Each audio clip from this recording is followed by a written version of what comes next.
Introduction. If you're looking for a fairly automated way to build a brand online, you don't have to look further than Twitter.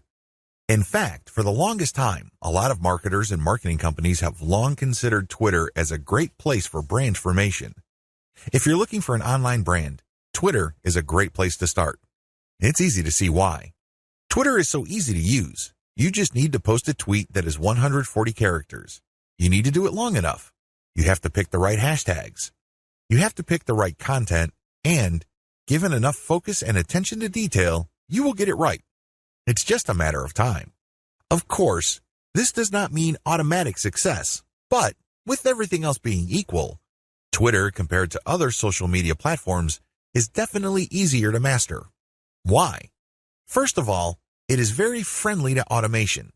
That's right, you can automate pretty much everything you do on Twitter. This is why a lot of people use it to make money from the internet on autopilot. They don't have to babysit each tweet. They don't have to sit around to figure out what's going on. They can pretty much set a strategy, let software do it, let the process run for some time, double-check their work, make some adjustments here and there, and then let it run. Basically, they keep repeating this process until they get it right. Again, you can run things on autopilot. With that said, you shouldn't expect much traffic if you just started on this platform. I hate to break it to you, but just like with anything else in life, you can't start out at the top. You can't expect massive success without having put in the time. While the actual work involved in Twitter can be so well managed that it almost feels like everything is automated, it still requires work. I know this is going to discourage a lot of people because a lot of people are looking for get-rich-quick schemes. A lot of people are looking for some sort of one-size-fits-all, cookie-cutter, instant success formula. Unfortunately, Twitter doesn't work that way. It can deliver success pretty much on an automated basis, but you have to pay your dues to get there. Everybody is different. Everybody's situation is different. Everybody's goals are different. This is why you need to put in the time. The good news is if you are able to do that, you will be greatly rewarded by this platform because of certain key features of this system. What is so great about this platform is that it has fairly easy mechanics. It really does. When people use Twitter for the first time, they just tweet away. They just think of things to say, and in 140 characters, they tweet away. Sooner or later, they realize that they would reach a much wider range of people if they use hashtags. Even later, they figure out that people who tweet about certain topics all the time are more likely to send them more visitors or more interested followers if they engage with them. In other words, Twitter is one of those platforms that you just have to figure out in broad terms to lay out an initial strategy. Implement that strategy, and then learn from you. Do these first before you start marketing on Twitter. Before you even seriously think of starting on Twitter, do these first. If you set up a website, you should have been doing these already. Just in case you are unclear on the concept, or just in case you did things out of order, here are the things that you should do before you even think of marketing on Twitter. Pick your niche. It's really important to understand that if you want to be successful on the internet, you must have a laser focus on how you're going to make money. A lot of people are clueless regarding this. In fact, a lot of them think that they just need to buy a system that somebody else has built and they will make money. What they're really saying to themselves is they're too lazy to think through their online business. That's always a dangerous proposition because when you let another person do your thinking for you, you're going to have to deal with the consequences. You have to understand that when people build systems for others, they're usually trying to cut corners. They're trying to make the most amount of money with the least amount of effort. Do you think they have your best interest in mind with that attitude? Of course not. This is why it's a bad idea to let somebody else pick your business for you. You have to do it yourself. You have to know what you're doing. You have to know who you're going to be marketing to, what exactly you're going to be pushing, and how you're actually going to be making money on the internet. You can't just buy some sort of business in a box and expect everything to work out smoothly. That happy ending that you may have been dreaming of may be a very distant and even impossible dream. Why? You just didn't step up. You have to do all of this yourself. The most important is to pick a niche. A niche is a subject matter category or some sort of category for whatever collection of needs you are trying to address. What kind of problems do the products you are promoting or the website you are building address? Pick that niche. Understand how that niche compares with other niches. Understand whether it fits your amount of resources and your expectations. Build a site. You can outsource this. you can create a site that addresses your niche. When you're building a website, you're not just putting up a nice-looking online destination. It must do something. It must convert the traffic that you drive to that site into cold, hard cash. Create a mailing list. Next, you have to create a mailing list. This is crucial. Your mailing list is actually the payload of your website. Sure, you may be putting up affiliate ads on your website. When people click these and they land on the sales or landing page, they may buy something. When they do that, you get a commission. That's nice and everything, but if you really want to make money over the long term, create a mailing list. Why? Whatever credibility, respect, or trust you create with your website, you maintain with your mailing list. When you have an update on your website, you just publish the link on your mailing list and invite people to click through, and you have yourself a nice burst of traffic. I've got some bad news to share with you. The vast majority of people who visit your website will never come back again. That's the harsh reality.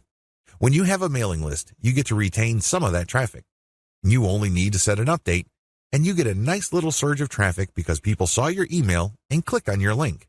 This enables you to retain some of the value of the hard work and time you put into branding and promoting your website. To create a mailing list, you have to offer a premium. It's some sort of freebie. It's some sort of incentive for people to join your mailing list. Of course, you make this case on your squeeze page. You advertise the value of the freebie you're giving on a page called a squeeze page. This is where people enter their email addresses to subscribe to your mailing list. Please understand that there is a big danger here. This is a warning. Don't go overboard in promoting the freebie because if you do that, people will sign up for the free booklet, the free course, or the free book. They couldn't care less about the updates your mailing list will send them. In fact, if you push the freebie too hard, they might even think that the updates you send are some form of spam because you caught them by surprise. Do you see how this works? There has to be a healthy balance between getting people pumped up to join your mailing list because they're getting something for doing it, but also letting them know that they are getting a better value by being on your list just because you will be sending them information that would enable them to solve all sorts of problems in their lives that are related to your niche. Do you see how this works? Do you see the balance? Create an ebook or report or some sort of high-value giveaway. When you create a mailing list, there has to be some sort of incentive for people to sign up to your list. I wish it were as easy as saying that your website is so awesome that your visitors owe it to themselves to sign up to your list. I'm telling you that if this is your strategy, you're probably going to get very few list members. Why? People need a push. They may be impressed by your website, they may like what you're doing, but this may not be enough to get them off the fence. To many people, entering an email address into a field is a lot of effort. You have to give them some sort of valuable incentive for them to sign up for your list. Generally, I would use some of my popular blog posts, or I would come up with a distilled version or a cheat sheet version. Usually this works. Other times, I would use some sort of massive compilation of resources that are an answer to people's problems. Whatever the case may be, the value of the incentive must be obvious. They don't have to be Sherlock Holmes to figure out the value of what you're giving away. Again, to reiterate, the value must not be so big and steal so much of the spotlight that people forget that they're signing up for a mailing list. It must share equal billing with the list. You have to promote the freebie in such a way that it is still clear to the person registering to your mailing list that they are signing up for a mailing list. Find top-notch content in your niche. Once you've set up a website and a mailing list, the next step on your journey to marketing your website and mailing list on Twitter is content. It's easy to get tempted and think that you're some sort of niche genius. You get all excited about a hot idea or a hot blog post topic, so you write a blog article. You put in the time, effort, and energy to do that. But what happens? 9 times out of 10, that content doesn't work. For whatever reason, people do not seek it out. You don't get traffic with it. You're not alone when this happens. The idea of build it and they will come is a dead end. Thankfully, there's a shortcut. Focus on content in your niche that already works. Look at the social media accounts of influential people or companies in your niche. Look at the content they're sharing. Pay attention to how many social signals they get. Do they get a lot of retweets, likes, favorites? Do they get shared a lot on Facebook?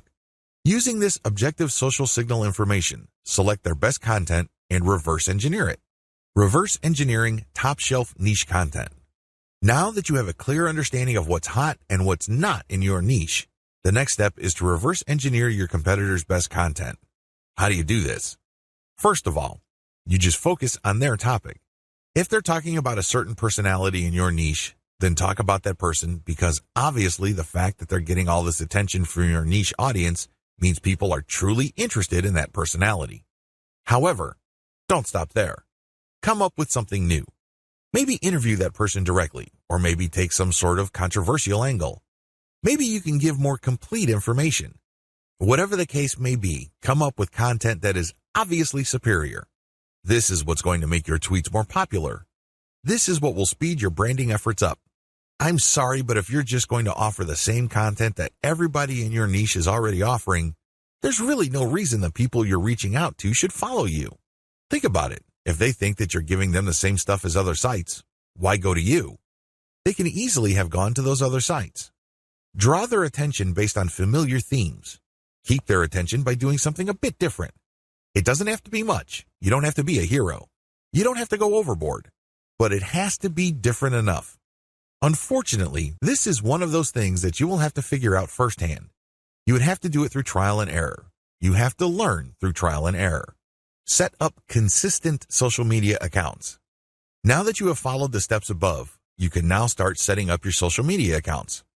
For starters, you should focus on YouTube, Google+, Facebook groups, Facebook pages, Twitter, and maybe Pinterest. Start with these. Later on, you can branch out to other social media platforms like Quora, Instagram, and others. Your social media accounts must be consistent with each other. Your headers must have the same design. Your biography and other text must have similar elements. The key here is to project consistency. Consistency indicates professionalism. You're not just some random person working out of your mom's garage putting up one random website after the other. It can also help you solidify your brand. If you make a good impression on Facebook groups and people click through to your Twitter account and they see similar messaging, they can see that you are consistent, constant, and offer different types of content. This would help them become more comfortable with your brand. This would help them view your brand as more credible. Commit to specialized content on your social media account. Here's the big danger with having many social media accounts.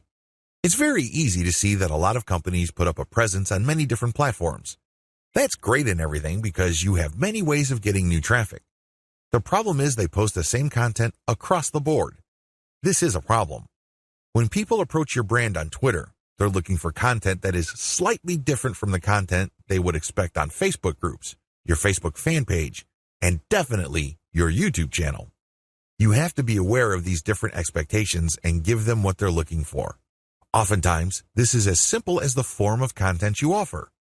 Obviously, when you're on YouTube, it would suck if you just offer blank videos of somebody reading your articles. That's not going to work. At least bother to use slideshows with the article. Preferably, you should have some sort of video spokesperson who speaks directly to the people during the video. Each platform's content must maximize the format requirements of that specific platform. Get ready to go manual or full auto. At this stage, you have set up your Twitter account. It is brand consistent. You already have lined up the best content you have researched from your competitors. This content has a lot of likes, shares, comments, and other signs of engagement. This is third-party content produced by others. When people click the link, they go to somebody else's website. They do not go to your site. Why in the world would you share this stuff? What's the point of driving traffic to somebody else's website? Well, it really boils down to credibility. If you make it your job to get all the very best content involving your niche and sharing it from one central place, you become credible and authoritative so much faster than if you just publish your own content. First of all, it's going to take a lot of time to reverse engineer the very best content and come up with your own version. It can also become very expensive. Time, after all, is money. Even if you're not paying a professional writer from places like Ozkey.org, who charge very reasonable rates, coming up with original content can still be a very expensive proposition for you. Why? It will take a lot of your own time to come up with that content. You probably have better things to do. You probably have other things you could be doing that would currently pay you more money. Third-party content is a lifesaver. This is called curation. You take the best content that everybody else has to offer and then you share it through your social media accounts. Here's the secret though. You share that content to draw people based on their interests. For example, if I find top-notch content on content marketing and I have a Twitter account that sells content marketing services, it would make a lot of sense for me to put all that high-quality and highly popular material in my Twitter feed, but from time to time, I would share my own original content. My original content would build credibility for me based on what I raise in the content. I control the conversation using those posts. After I get enough of a natural following, I would then share more and more of my own content and then share posts that only feature my Squeeze Page sign-up link. By doing this, I kill two birds with one stone. I share curated content to build credibility among a niche audience. These are people searching for certain specific content using very targeted hashtags. I pair very targeted niche hashtags with all my content. I rotate them. Then, I send out this content slowly but surely. I get people who are truly interested in my niche. Once I've established quite a bit of a following, I then share my own reverse-engineered content. This builds even more credibility, and this can also lead to my website getting backlinks from bloggers who are monitoring my niche. Finally, once I've got enough flow going, I would then start rotating my Squeeze Page link through my tweets more often. Instead of showing my Squeeze Page tweets once every 2 days or once a week, I can start showing it every few hours. However, it only makes sense to do this once you have established a decent number of followers and there's a high enough overall engagement level with your tweets. This is the general strategy. You can do this either manually or on full auto. What is fully automated tweeting? Fully automated tweeting is exactly what it sounds like. The content that you are going to be tweeting is fed through a social media content publishing tool like Hootsuite or Social Oomph. You just set up a schedule and the links and the tweet text that you put are going to be published to your account. You don't have to babysit your Twitter account as it publishes tweet after tweet. You also automatically plug in the hashtag that you want to target for each tweet. Fully automated tweeting can also mean using certain tools like Follow Liker that actually mimics liking other people's accounts. Usually, when people have their posts liked, they feel good. It feels good to feel like you matter. It feels good to be appreciated. A certain percentage of these would actually click the account of the person liking and see what their page is like. If they like what they see, they end up following. Fully automated tweeting also includes this. You basically automate publishing, but you also automate engagement. There are many tools currently available on the market, but here's a bit of warning. Twitter is cracking down on bot-like behavior.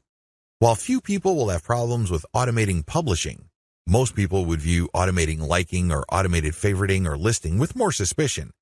I'm just giving you a heads up because these bots may sooner or later be banned by Twitter. What is purely manual tweeting? You can go the other extreme. The other extreme, of course, is to do everything purely by hand. Not only do you find the very best content by hand, you filter them manually, you post everything manually, you also engage manually. The great thing about this is that you have maximum control. The bad thing about this is you need to have iron discipline to pull this off. What if the vast majority of your actual link clickers live in a different time zone? This is going to be a problem. You're going to have to get up early or stay up late to tweet within the hours your actual followers are most active. This can get downright inconvenient. Also, engaging tons of niche accounts on Twitter can burn up a lot of time. You also have to process a lot of information in a short period of time. Unless you have an IQ over 150, it's just going to be a little heavy because that's a lot of content to read through and analyze. Go for a hybrid solution. There's a lot to recommend a purely manual tweeting approach. You get a lot of control. You get a laser-like focus on account selection. You get to truly fine-tune your message. However, it takes too much time and effort. Thankfully, there is a halfway solution. This hybrid solution is pretty straightforward. You can use tools to post on your Twitter feed, but engagement is done manually. That's pretty much how it boils down. You still have to find niche-related content that's already gone viral. There's no getting around this. You still have to do this. Thankfully, there is a cheaper way to do this. You can, of course, do this yourself. Like I said, time is money. You might also feel like you're going nuts because you have to read so much material. The shortcut is to use a service like CongoPlus.com. They have virtual assistants from places like India and the Philippines that you only need pay $18 per day. These bright, ambitious, educated people would then find the viral content that you're looking for that meets your criteria. They then send you an XLS file, you verify, then you pay them. It's only $18 for 8 hours worth of work. You can't beat that with a baseball bat. You really can't. However way you choose to do it, you need to get this content. You then look for influence leaders on Twitter that cater to your niche. Again, you can do this yourself or you can hire a virtual assistant to do it for you. The secret is to make sure that they're almost always talking about your niche. Once you are sure about that, you can then look at their content and pay attention to their hashtags. Copy these. You're going to pair these with your tweets. Use an automated tool to publish. Whether you're doing things manually or automatically, use an automated tool to publish. The good news here is that you're not taking blind shots in the dark. When you publish, pair this content, whether it's original or third-party, with hashtags related to your niche. The big difference is what happens next. When you're using an automated system, you wait for an organic following and then you mix in your squeeze page links and your content links. You then use some sort of tool to mimic engagement. For a manual approach, you do the same. You wait for an organic following to increase and then you mix in your own stuff. The big difference is you invest 1 hour per day doing manual outreach to influencers in your niche. You should already be doing this because these are the people you got your hashtags from. Remember? The extra step that you need to take is just to engage with them. Tell them that you like their content. Manually like their stuff. Click the heart icon or retweet. Do whatever you can to get on their radar. One-to-one or person-to-person engagement is crucial. You have to get on their radar. Again, you can try to automate, but it can be ham-fisted. Also, it may be so obvious or clunky. Worse yet, Twitter might be cracking down on engagement automation, so this option may not remain open. Manual Twitter marketing. Assuming that you have decided to go the manual route, here's what you need to do. You have to budget your time. If you think you only have 1 hour to spare, make sure you give it at least 1 hour. This means stick to 1 hour exactly or go a bit over, but you need to make sure you put in the time. Find niche leaders. First, you need to find people's Twitter accounts who talk about your niche. Enter the keywords related to your niche into Twitter to find those accounts. How do you know these keywords? Where do you find these keywords? Here are the steps. Create a Google AdWords account. Don't get scared, this is free. Create a free account. Use the Google AdWords Keyword Planner tool. Enter websites that you know are competitors of yours, and alternatively enter well-known websites that you know are in your niche. You should get a nice listing of keywords using this technique. Once you find these keywords, look up those keywords to find even more related keywords. Make sure that these keywords get a decent amount of traffic. Read these keywords and be convinced that they are actually related to your niche. Once you have a nice clean list of keywords, plug this into Twitter to find accounts. There's a shortcut to this. You can use Congo Plus's $18 per day virtual assistants to do this for you. For only $18, you get a person's full 8-hour day of labor. This person can use Google AdWords for you, find the right keywords, filter the keywords, go through Twitter, find the accounts, get the hashtags, and follow those accounts. Follow real niche-specific accounts. Once you've done the above steps, you should be able to identify the accounts of people in your niche on Twitter. This is where you need to make a judgment call. You need to look at enough of their tweets to see if this person truly cares about your niche. Is this person really a niche expert, or does this person tweet about your niche from time to time? These are two totally different things. Follow real niche leaders. What are the benefits of manual Twitter marketing? When you identify and engage with niche leaders on Twitter, you get the following benefit.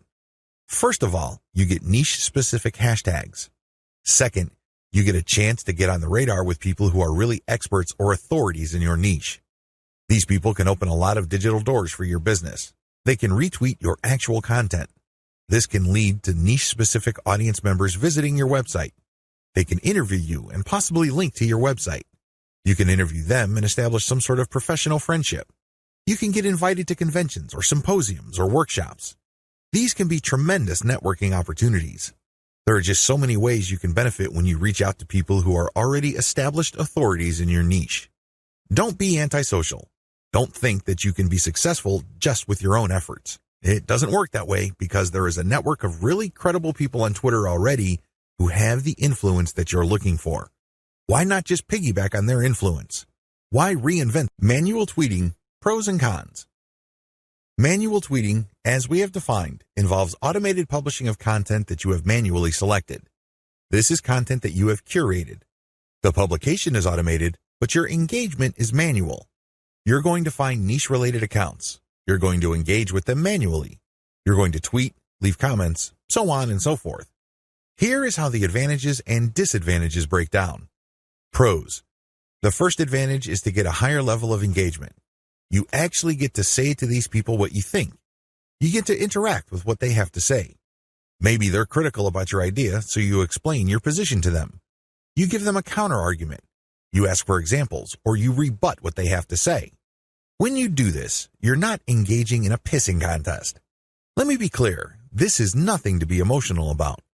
Instead, you use this as an opportunity to prove to them that you know what you're doing. True experts will accept the fact that not everybody will agree with them. When these experts are satisfied that you argued your position well, even though you don't agree with them, they respect you. They also respect you when you give them information that they may not know. This can lead to instant expert status. You only need to do this a couple of times with the right people and, believe me, they become your cheerleader. Another advantage is you get access to a pre-qualified niche audience. When an authority leader interacts with you on Twitter, they're actually publishing their conversation with you on their feed. This is a big opportunity. Don't blow it. When they respect you enough to keep responding and you give them one top-notch answer after another, they might even retweet a tweet of yours. This is a bonanza. Why? These people are already experts on Twitter in a specific niche field. This means that they have attracted people who consider them authorities. When they engage with your content to the point that their followers see your brand and your content, you get access to that audience. Psychologically, people would see if the person that I respect and admire so much respects this other person who I don't know enough to engage with them respectfully. I should pay attention. If this keeps up and the person who they follow keeps repeating your stuff or keeps engaging with you, it's only a matter of time until some of their audience members would jump over and follow you as well. Please understand, this is not a zero-sum game. It's not like they would unfollow the one expert to follow another expert. Instead, they're already following one expert and they would just follow another expert. They would be following an additional expert. You're increasing the social influence pie instead of fighting over somebody else's influence. They're not losing out. Another advantage to manual tweeting is the speed at which you get backlinks. I cannot emphasize this enough. If you want to boost your website's SEO and you want to get more search engine traffic, you will need backlinks. You can get this much faster when you do manual engagement. The people you're engaging with are in a better position to see that you know what you're talking about. You get to earn their trust and their respect faster. Once this happens, they are more likely to interview you or share content that you posted on your website. Whatever the case may be, this produces a backlink. This backlink really is a measurement of respect for your authority or an acknowledgement of your credibility. It acts as a vote of confidence. The more you reach out to a lot of authorities, the more high-quality backlinks you get. This can boost the overall ranking of your website. Finally, you may be invited to speak at conventions, workshops, or seminars. People might ask you to submit an original article that they would be publishing somewhere else. Best of all, you may get introduced to a big player in your industry. You might get a job offer. You might get some sort of consulting opportunity. Honestly, the range of opportunities available to you is endless. You just need to get out there. The best way to do this online is manual tweeting because you are in full control of your engagement, you craft the public persona you project, and this enables you to be more aware of opportunities as they flash into existence. Disadvantages. The big cons against manual tweeting should be obvious. It takes a lot of time. That's all I need to say. It should be self-explanatory. Second, it's content intensive. While content curation can help you tremendously, it can only go so far. You cannot become a global expert on a particular niche on Twitter and be respected by all other subject matter experts if all you do is share their stuff. That's just not going to happen. Ultimately, they're going to ask you, what about your stuff? What do you have to say? What does your original research indicate? You don't want to come up with a zero when asked those hard questions. Finally, there is no assurance that you will get some sort of alliance. I hate to say it, but certain niches really don't get much coverage on Twitter. You might be able to interact with a high level of niche authorities on Twitter, but that doesn't necessarily mean that they operate blogs that can then link to you. Still, on balance, Manual tweeting on Twitter delivers more benefits than its costs. Manual Twitter follower generation. How do you generate followers organically on Twitter using a manual technique? It's as basic as finding niche-specific accounts and finding their followers. Follow these niche-specific accounts, but pay attention to their followers. Follow followers who you know are truly interested in your niche. This requires research. You actually have to look at their tweets or look at the stuff that they're retweeting. Once you see a pattern and it is niche-related, follow these follower accounts. I know this is simple, but it's also effective. How to find the right niche influence leaders on Twitter. At this point, it should be fairly clear that you need to follow the right people on Twitter. Otherwise, the tips I've shared with you will not work. If you're just going to follow random people on Twitter, you don't know who you're influencing. In fact, you don't even know if you're influencing them at all. You have to understand that on Twitter, some people generally follow a general rule. If you follow me, I follow you. Nowhere in this does it say they're actually interested in what you have to say. That's a big problem. If you attract the wrong following, you're not going to get many results from Twitter marketing. In fact, the results you get would be the same as if you did not do Twitter marketing at all. That's a waste of time. You need to find real people. You also need to find real influential people. This isn't bad enough. You need to find real influential people in your niche. How do you do this? Here's my step-by-step guide. Pay attention to their biography. Look at their bio. Is it on point? Does it indicate the persona of a person who is truly interested in your niche? This is crucial. If there are no niche-related keywords there, or it's not obvious that this person is part of your target demographic, and it's not some sort of passionate or credible enough authority in your niche, then this is probably the wrong person. You may be barking up the wrong tree. Look at their follower-to-following ratio. This ratio is simple. Look at the number of people this person follows and look at the number of people following this person. If this person's followers greatly outnumber the accounts this person is following, chances are this is a real account. It is not some bot that is fully automated. Instead, this person actually has influence because for how many people he or she is following, he is followed by hundreds, if not thousands of more people. This is very important. If it turns out that the number of people following this person is pretty much the same as the number of persons he is following, it's probably not a good idea to follow that person. This person is probably just using some sort of software to take advantage of the fact that when you follow people, they follow you back. Some of them follow you back. Pay attention to their level of engagement. Look at the stuff that they talk about. Pay attention to their tweets.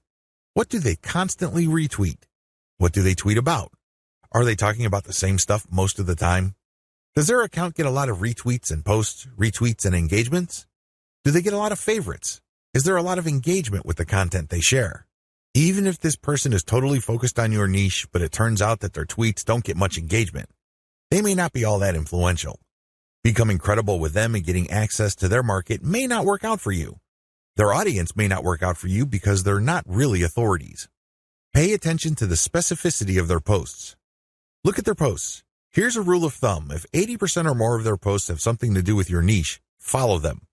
Follow them if all the other points I raised above apply. But if it turns out that this person's bio is on point, it has more followers in the accounts that he or she is following, it has a high engagement level, but this person focuses on generalized content, this person may be a dud. In other words, this person is some sort of Twitter celebrity.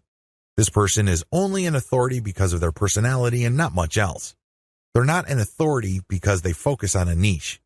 They're not an authority because they are truly passionate about a niche. People only follow them because they think their personality is interesting. So, what you get is some sort of individual celebrity market. That's not what you're looking for. You're looking for a niche. Follow and engage. So, what do you do when you find a niche-specific and truly authoritative account on Twitter? First of all, they have to meet all the criteria listed in video 5. Assuming they pass with flying colors, you follow them. Don't stop there. This is just the beginning. Once you follow them, you engage. Now, a lot of people have all sorts of misconceptions regarding what engagement means. Some people think that if they just click the heart button that they are engaging. They think that if they retweet that they are engaging. No, it goes beyond that. You actually have to engage in a one-to-one conversation with the person tweeting. You click the reply button. I'm not talking about the direct message button. I'm talking about the reply button. Here's where it gets a little tricky. You can't just use a stock answer like, hey, good post, or you're a genius. I admire you. I love you. No, that doesn't work. Those are worthless. Why? And true authorities get those all the time. They're credible. They know what they're talking about. So they get a lot of, hey, good post. You're a smart guy. You're a genius. So what? They get those all the time. You're not going to stand out. Remember, the whole point of engagement is to get on their radar. You want them to notice you. This is all but impossible if you're doing the exact same thing everybody else is doing. Everybody thinks that they're a genius already. Yet another guy piping up and saying the same thing is not going to register. How do you truly engage? Here's what I do. I ask questions. I know that sounds basic, right? But you have to ask the right question. You have to ask a question that indicates to the person loud and clear that you've read their post. Maybe you click through the link that they shared.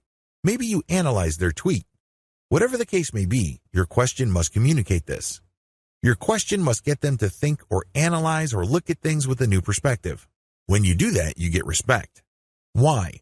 You're pushing them. You're challenging them. You're not just asking a throwaway question that they already know the answer to. You're not asking something that they've answered 100 times before. You're basically letting them earn a chance to prove why people think they're experts. Most mature adults respect this. They're not scared by this. They're not threatened by this in any way. Even if you do come across somebody who has a thin skin or views this as an attack, you still gain authority and credibility because other experts are following that person. When they see that engagement, they quickly see that you actually have a working brain. Imagine that. You're not just a blind follower. You're not just another face in the crowd. This makes you stand out, even if the expert that you are asking questions to reacts in a negative way. It's on them. It's not on you because you're just asking a question. Of course, you have to ask in a respectful way. You cannot use loaded questions like, when did you stop beating your wife? Or how was it the first time you got hooked on drugs? You see where I'm coming from? Don't ask those types of questions. Discuss controversial points. Another way to get on people's radars is to focus on controversy. Now, please, don't mistake this for being a troll. I'm not saying that you're going to create artificial controversies. I'm not talking about stoking divisive issues. I'm not talking about any of that. You see, in any kind of subject, there will always be two sides. This applies to niche subjects as well.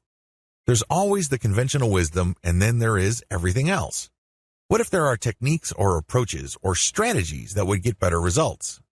For some reason or other, these are just not talked about. For some reason or other, these are kept under the rug. When you discuss these or raise these with experts, this highlights that you, yourself, are an expert. After all, if you fully explain these or fully describe these accurately, you are basically lecturing in an underhanded way people who are reading your tweets. You're letting them know of something that they may not have heard about. You are hinting at a body of knowledge that either they're trying to run away from or they may have an unclear understanding of. The fact that you tease this information communicates to them in a clear way that you are some sort of expert. Let's put it this way. You stand out from the crowd, and you're not just this random person saying, hey, good post, or you're a genius, or what do you think about this topic which has been raised millions of times before? Whatever you do, focus on real engagement. This is the bottom line. Real engagement means real person-to-person contact. This means picking somebody's brain. This means sharing information on a real profound personal level. This may not be always comfortable. It definitely is not always convenient, but it's absolutely necessary. You have to reach out. You have to engage. You have to communicate. You have to get the point across. This doesn't mean that you have to always be 100% in agreement. However, it means that you do have to always be 100% respectful. I know this is hard to do if the person you are engaging would feel threatened or get soft on you in the worst way. It's very tempting to fight back. It's very tempting to push back. Fight fire with fire, right? Well, here's the thing. If they act in a very unprofessional way and you keep your cool, who wins? Your brand wins. People start seeing you as an authority. People start seeing you as an alternative. This is how you get on the radar. Either things work smoothly and they agree with you and will love to help you, or things don't work out. When things don't work out, you can still win. How? Through your professionalism. You just have to control your emotions. Twitter is notorious for flame wars, troll attacks, and all sorts of hassles. But if you're able to keep your head together and focus on what you're trying to accomplish, things will work out for the best. What happens when you reach high engagement levels? A lot of people who are getting on Twitter measure their success based on three things. One, according to one school, you measure your success based on how much raw traffic you can pull from Twitter. Ultimately, this is the right answer because, at the end of the day, you need traffic to get conversions. There's no way around this fact. You can talk a big game about branding. You can talk a good game about becoming an authority. This is all well and good, but until and unless they translate to real traffic, you're not going to make money. You have to get real visitors to make money on the internet. But using this metric as your sole metric is going to be a problem. Why? Normally, you have to build a very high level of engagement and high level of authority for you to get a sizable volume of direct traffic from Twitter. The good news is that the traffic that you do tend to get would be qualified traffic. These are people who are not curiosity seekers. These are people who have nothing else better to do than to click random links. These are usually people who are interested in whatever it is you are saying, and by extension, whatever it is you are promoting. Another way to measure success on Twitter is the number of retweets you get. Again, this is good because it ultimately leads to traffic. However, in itself, it doesn't really lead to much. The same applies to people clicking the heart button that they like your stuff. They favorite your stuff. That is all good. It definitely is a great boost to the ego. But until it translates to traffic, it's really not worth much. Here's my answer. The obvious answer, of course, is traffic. But before we get to traffic, focus on engagement level. Try to get your engagement levels up. This means people are paying attention. This means people view you as an actual credible and authoritative expert. This means influence. If you have high engagement levels, a lot of things open up for you. These are tremendous opportunities that can take your business to the next level. First, you can pitch influential Twitter accounts for guest posts. If you get a lot of engagement from their accounts and then they're constantly retweeting you and constantly clicking the heart icon, and it means that they become your fans, this is an indication that there is an actual organic community that grew up around your content. This is a good thing, but just by itself, it doesn't really mean much. You have to convert it. You have to transform it into a usable form in one of the most useful forms of this.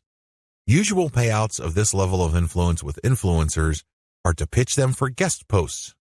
Now, of course, this means that they have to have a blog that's credible and has great SEO value in their niche. But assuming that's true, pitch them for guest posts. Don't be shy. It doesn't hurt to ask if they say no the first time. Continue to engage with them. Be a buddy. Challenge them. Test them. Earn their respect some more, and then pitch them again.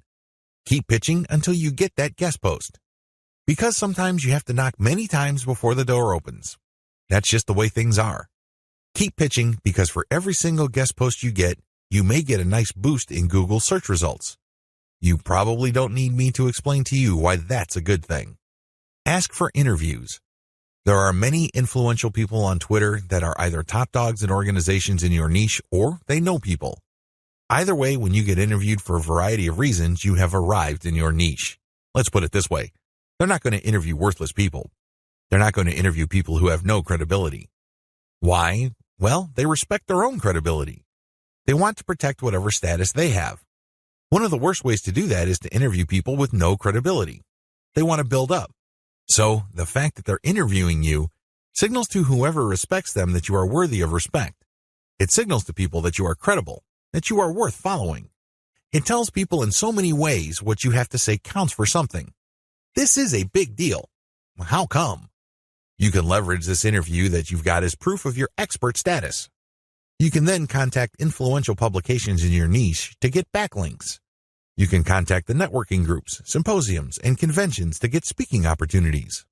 You can always point to the fact that you got interviewed by these highly credible places. Another advantage you can get when you put in the time to manually engage with truly influential people involves blogging roundtables. Blogging roundtables are basically group interviews. The person holding the roundtable would come up with a general topic.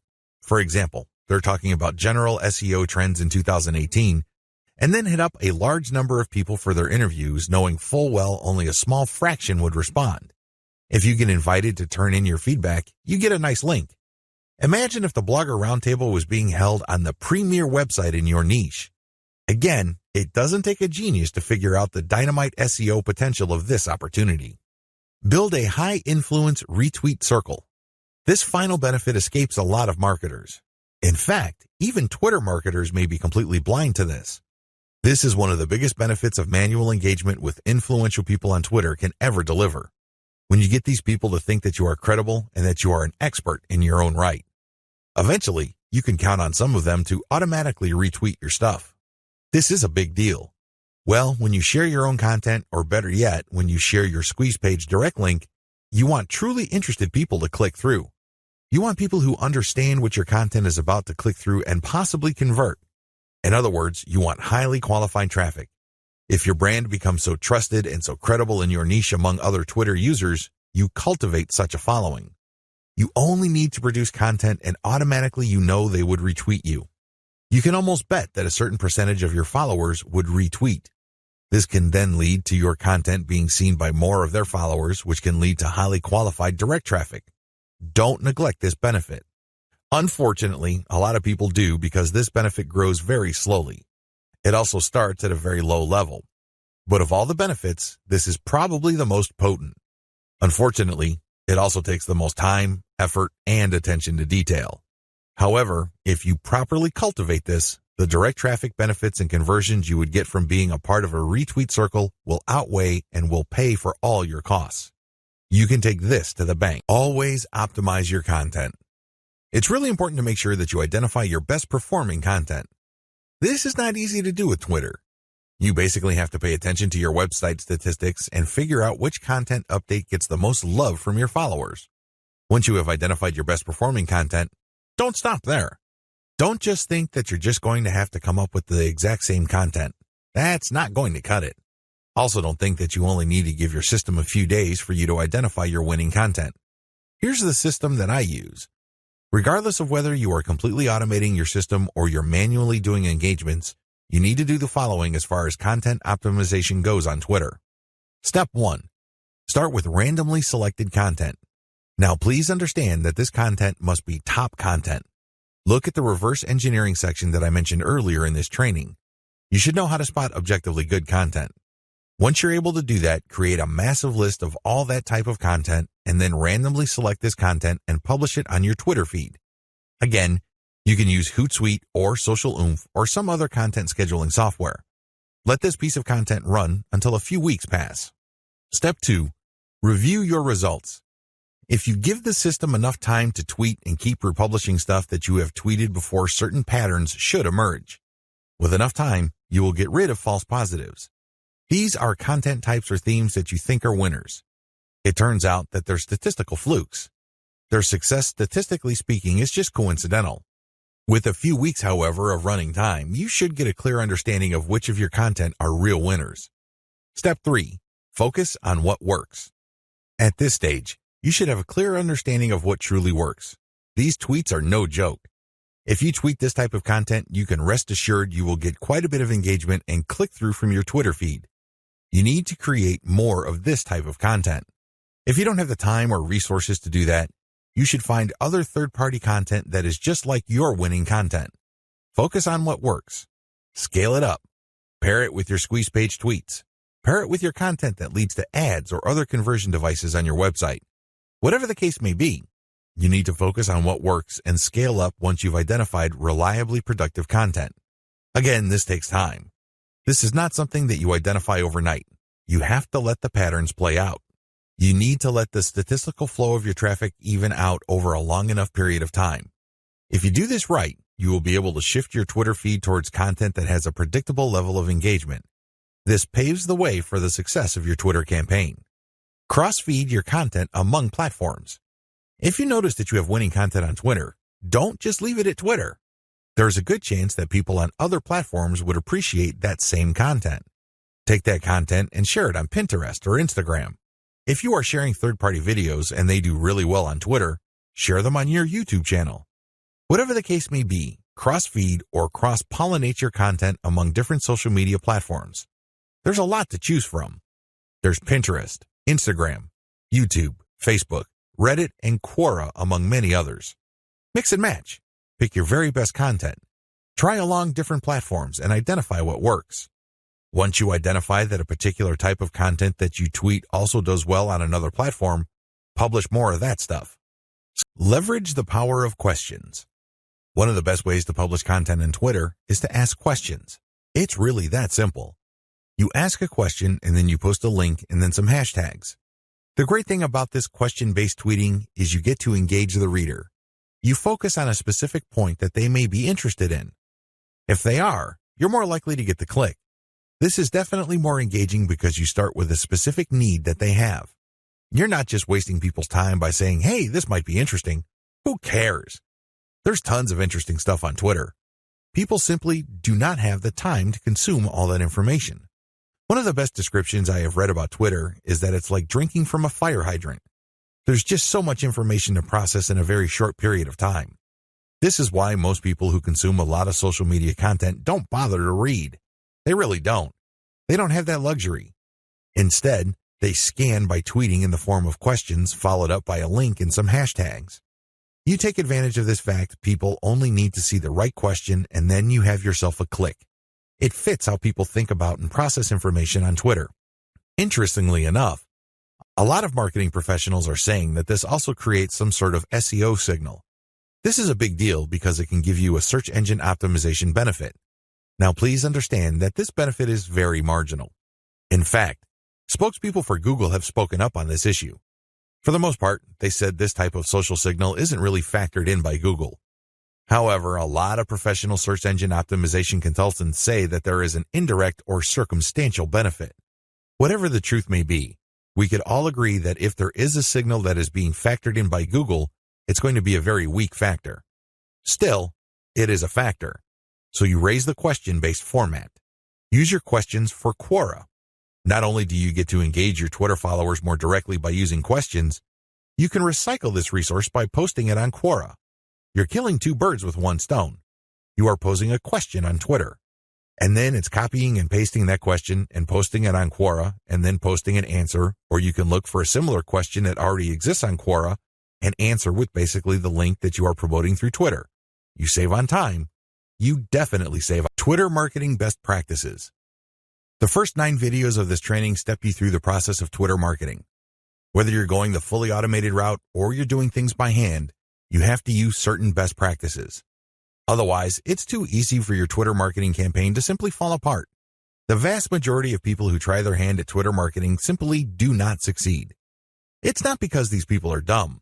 It's not because these people are hopeless in terms of execution. They just did not have a plan.